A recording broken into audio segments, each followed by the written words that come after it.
Many of the characters in Eleanor and Park by Rainbow Rowell face significant setbacks and victimization. Both Eleanor and Park are teased, Eleanor for her strange clothing and appearance, and Park for his Korean heritage and relationship with Eleanor. Another character who is an evident victim would be Eleanor's mother, Sabrina.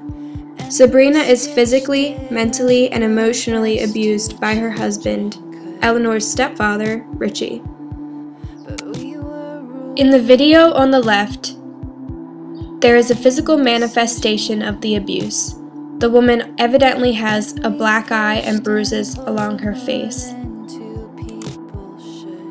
The abuse in the case of the woman on the right, however, cannot be determined by her physical appearance. Both women represent the abuse that Sabrina experiences at the hands of Richie: emotional, physical, and mental.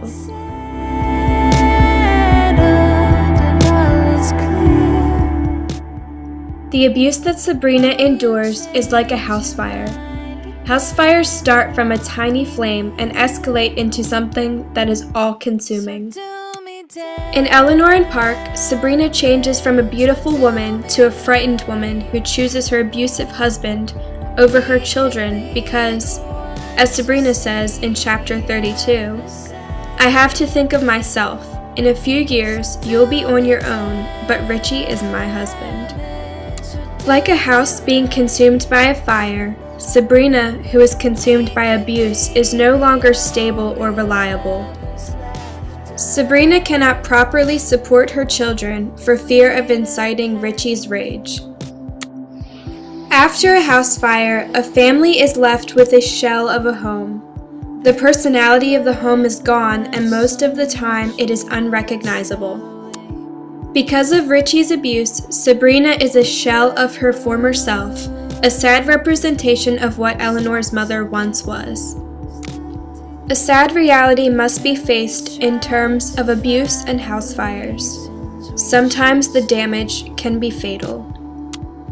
In Sabrina's case, it has not yet turned fatal, but Richie caused Eleanor to fear for her safety and her life. As is evident, both abuse and house fires can radically change the course of one's life. Another instance of abuse we have viewed this semester would be the sexual abuse Josh experiences with his 7th grade history teacher Eve in Barry Lyga's Boy Toy. Like Sabrina, Josh is abused by someone who he is in a relationship with. This abuse is like a house fire because it nearly destroys Josh. The abuse affects his ability to focus on school, his relationships with friends like Rachel, and his day-to-day life through the flickers he experiences. After Eve is sent to jail, Josh has to make sense of his abuse. He blames himself for Eve's actions, similarly to how a homeowner may blame themselves in the instance of a house fire. At the end of both Boy Toy and Eleanor and Park, the abused are away from the abusers. Eve is a registered offender, while Josh is getting ready to go to college. Sabrina and the children no longer live with Richie, while Richie wanders around town drunk. After a house fire, as well as after being in an abusive situation, people are forced to pick up the pieces and rebuild. When both Sabrina and Eleanor leave Richie, they are rebuilding their lives. Josh also rebuilds by confronting Eve, repairing friendships with Zeke and Rachel, and choosing to attend college. Although both house fires and abuse can cause serious destruction, people can rebuild if the extent of the damage is not too severe.